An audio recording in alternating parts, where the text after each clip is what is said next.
Okay, so we shall start the class. You take the chapter name, arrays. Okay, so it's a new chapter.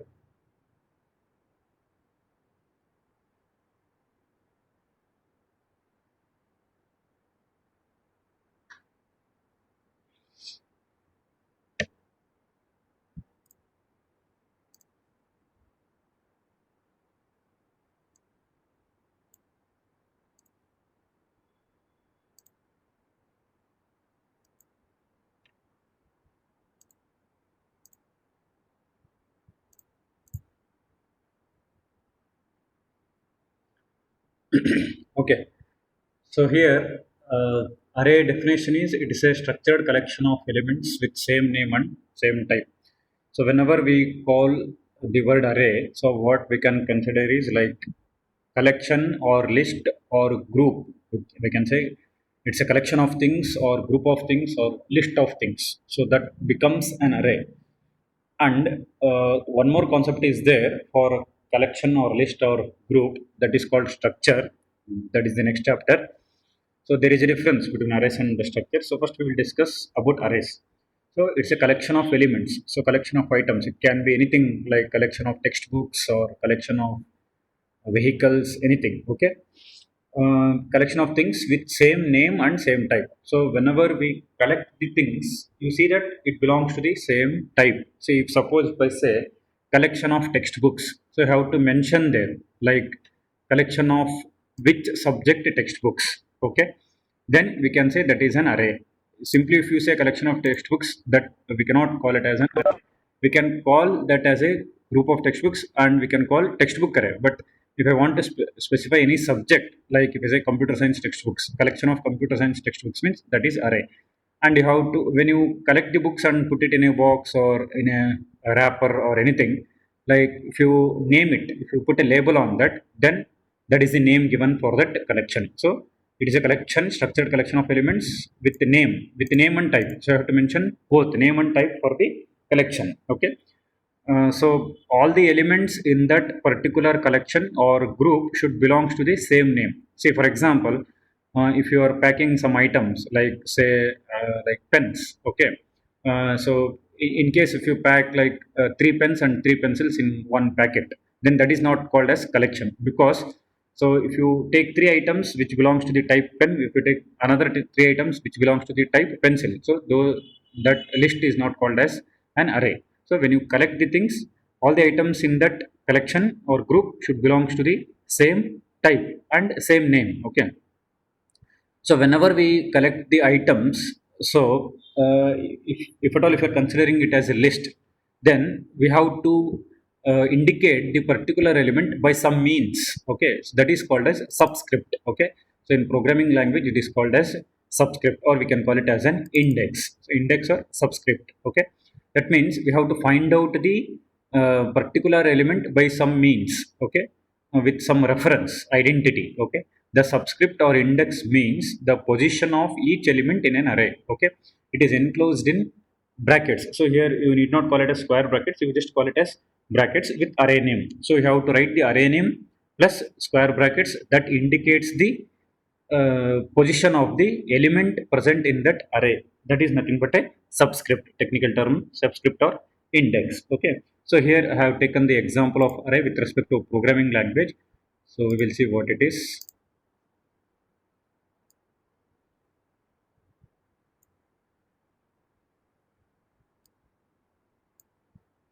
Okay, so in general we know what is array. It is a collection or a list or a group. Okay, and items in that list or group or collection belongs to the same name and same type.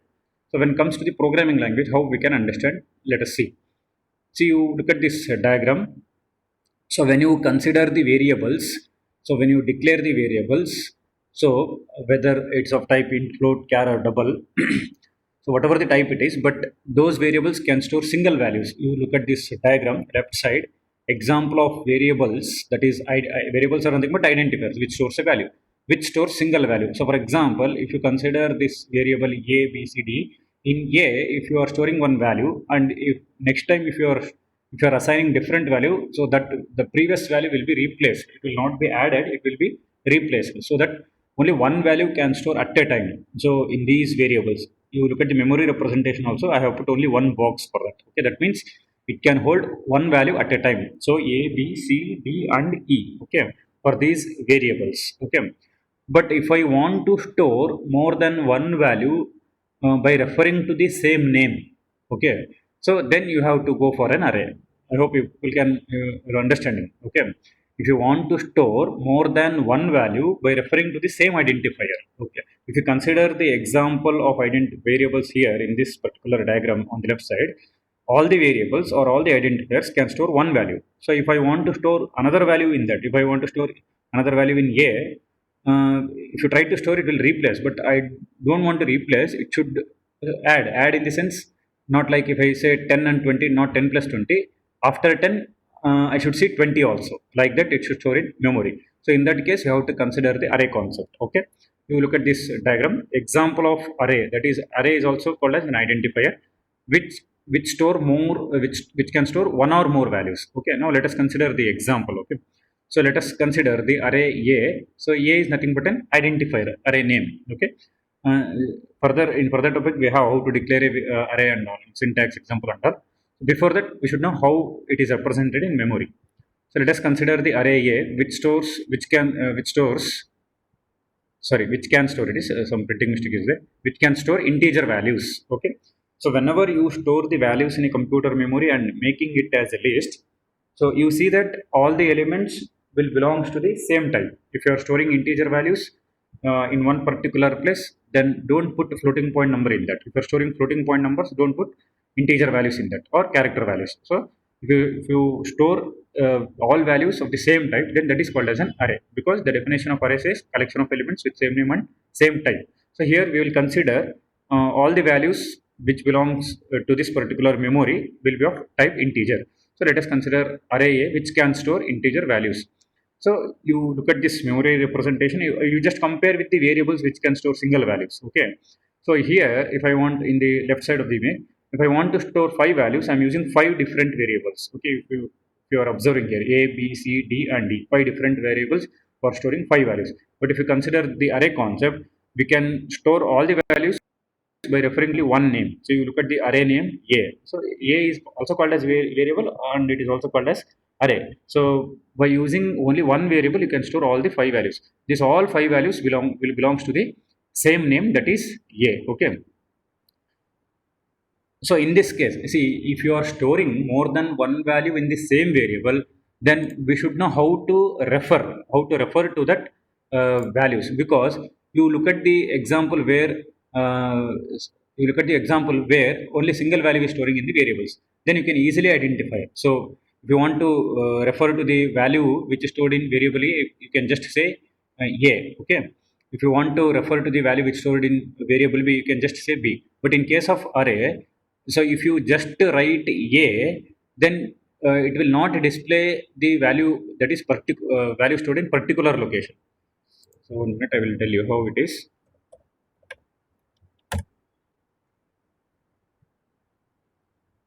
See, in case of variables where it stores single value, if I write printf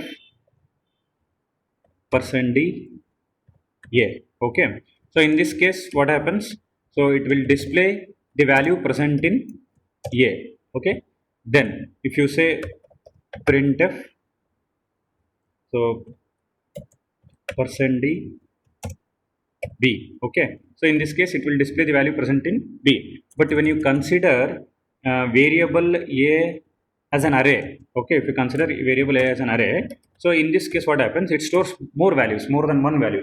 So in that case, if you write like this printf, so %d A, it will not print any value, because so there is a confusion here. So out of 5 values, which one it has to consider? For this reason, what they have done, there is one more concept, that is index, that is subscript, indicating position of each element of an array. Okay, by the position only we can get the values here. So if you look at this memory representation, first location, so in general, in real world, if I am calling first in array, it is 0. This point you have to remember. So always it is minus 1. So in real world, if I am telling 1 in array, it is 0. In real world, if I am telling 2 in array, it is 1. So if I am telling first location, that is in terms of array, it is 0. Array location starts from 0. This point to remember. Okay. So if I'm telling second location, then in array it is 1. So if I'm telling there are 5 locations, so you should start with 0, 0, 1, 2, 3, 4. So it will end at the 4. That is minus 1. Okay. See, the above array A can store 5 values. Okay. So as a concept of array, we can store more than one value. So in this example, it is storing 5. It can store 5 values. The values 0, you observe these values 0, 1, 2, 3, 4, and 5 or subscript or index value. Actually, you can stop at 4 only. If you write 5 also, it is not wrong. Subscripts will be there in the array. So for this particular example, you can stop at 4. 0, 1, 2, 3, 4 or subscript or index values, which indicates the position of each element in an array. Okay. So in this example, all the 5 values will be referred by an identifier which is an array A. See, you should know exact difference between the variables which stores single value and variables which can store more than one value. So if you look at this example, these variables store single value. If you look at this example, then this variable is nothing but array. It can store more than one value. So in this example, all the 5 values will be referred by an identifier which is an array A. To access the values of an array, we have to write array name with index value, that is A of 0, A of 1, A of 2, A of 3, A of 4. That only I am telling. See, if you write just A, it will not print any value. So what you have to mention is after array name, you have to put square brackets. In square bracket, you have to mention the particular position. See, we have positions 0, 1, 2, 3, 4. If I want to print the value stored in first position, you have to mention it as here 0. If you want to print the value stored in second location, you have to mention it as 1. Third location, A of 2 in this way. Okay. 0 indicates first element, 1 indicates second element, 2 indicates third element in that way. So here you look at the sentence. To access the values of an array, we have to write array name. Array name here is A with index value. So index value we have to write within brackets. Okay. A is array name within square bracket 0. That is the index or position or subscript. Okay. A of 0. You have to read it as A of 0, A of 1 in that way. Okay. You don't read like A square bracket 0 and all. A of 0, A of 1, A of 2, A of 3, A of 4. So you have to stop at 4, not 5, because 5 elements starts from 0, ends at minus 1. 5 minus 1 is 4. Okay. So this is the definition of array with some simple example. So you can take down.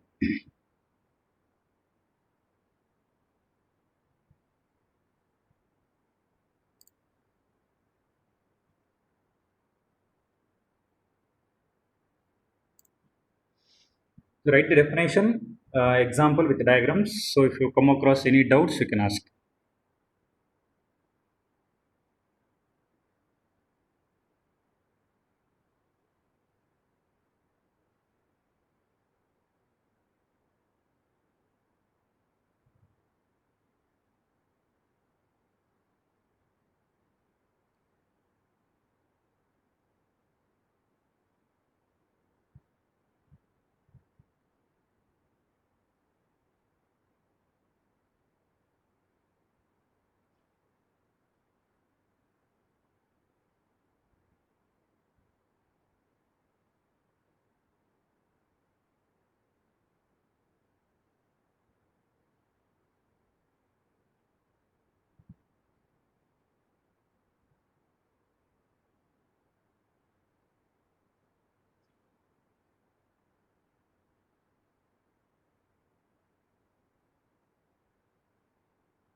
Okay, so we shall move further.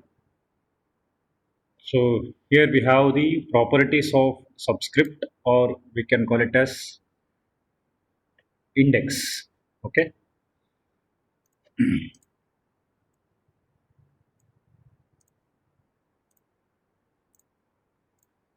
Okay. So first of all, we should understand the clear concept of index here. So if you look at this particular diagram, like with one identifier, okay, we can store many values. So you consider here five values we can store. I have not written values, but we can store five values.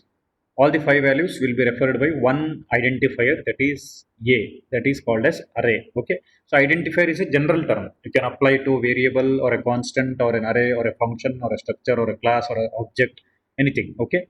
So that is an common word, common term we can say. Okay. So here we are applying the identifier term for an array. Okay. So sometimes identifier stores values, sometimes identifiers will not store values. In case of function name. So there value will not be present for a function name, but it is an identifier. So whereas if we consider for variables, variable is an identifier which stores a value. Array is also an identifier which stores a value. But the difference here is you can consider single value here in case of variables. In case of array, more than one value, one or more values. Okay. So if you are considering more than one value, then for each value you have to represent the position. Okay. From position only we can identify that particular value. Okay. So here it starts from zero, the position of an element starts from 0, ends at n minus 1. N means number of locations minus 1, the number of elements minus 1. So if you look at the boxes here, 5 boxes are there. That means 5 values you can store. 5 minus 1 is 4. The last index will be 4. Starting index will be 0. Last index will be 4. Okay. Now, you refer to this diagram and we can understand these properties. The index value starts from 0. So you look at this memory representation. Yes, it starts from 0. So if I am telling in real world, first element means in array it is 0th element. Okay. Position is 0. Next, the index value will not be a floating point number. So if you observe here location 0 to 4, so all are integers only. There is no floating point numbers here like 1.23, 2.25. In that way, no number is there. Okay. Next, the index value will not be a negative number. Okay. So less than 0, it will not be there. For index values, it start from 0, and from 0, all numbers will be positive numbers. Okay. So these are the three properties. Which starts from 0, it will not be floating point number, and it will not be a negative number. Okay. Next. So types of arrays. So we can discuss the types of arrays here. Okay. Okay.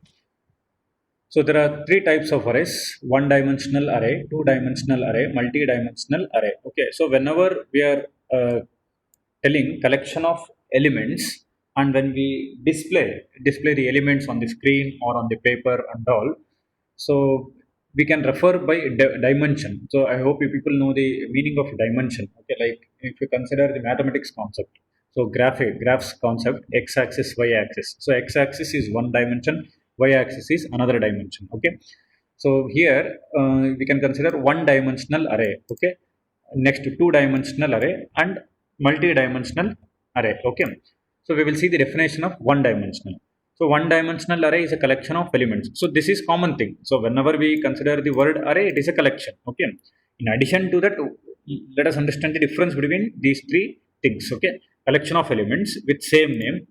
Again, one more similarity is whenever you say array, same name will be there. First thing, collection of elements and same name. Next comes the difference here. Same name and type. So type will be also same with one subscript value. So whenever you consider one dimension, so you have to take it as one subscript value. Okay. So here the very basic example of array what I have given here, it is nothing but one dimensional array. Okay. With one subscript value, that means one position or index value. So this is the definition of a one dimensional array. One dimensional array is a collection of elements with same name and same type. See, up to same name and same type, that is common in case of three types: one, two, and multi-dimensional. Because array means collection and with same name and same type. Next comes the difference with one subscript, with two subscript, with more than two subscripts. Okay. So this is the syntax. So how we can say one subscript means by looking at this syntax. Okay. Data type, array name, size. See, one common syntax you remember throughout the programming language, that is data type identifier. This thing you remember, common thing it is. Okay. So from this only we can define array and structure, class, object and all. Okay. So if we consider the array, so data type is same, that is data type comes in syntax. Then we can say identifier. If you are considering one dimensional array, we have to put the brackets. Within that bracket you have to mention the size. Okay. So this is for one dimensional array. So here identifier is a general word, right? So instead of identifier, we can write the particular word, that is array, because identifier can be variable on variable, function, array and all. So you can take it as array. That is nothing but array name. So identifier is a name. So here array name we can consider array name of size. Okay. So the thing is this syntax you remember, data type identifier. So this can be applied for many things. So data type array name is an identifier again. Size indicates how many values this particular array can store. That is nothing but the size. And if we are putting one pair of brackets, that is called one dimensional. If I am putting like size 1 and next again if I say size 2, so this is two dimensional array. In this way, if I tell multiple sizes, then we can say multi-dimensional array. So let us discuss first one dimensional array. Okay. So let us take this one. So that is one pair of brackets. Okay. So data type array name. So one pair of brackets that indicates one subscript value. Now you can look at the explanation here, where data type can be any basic type.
Okay.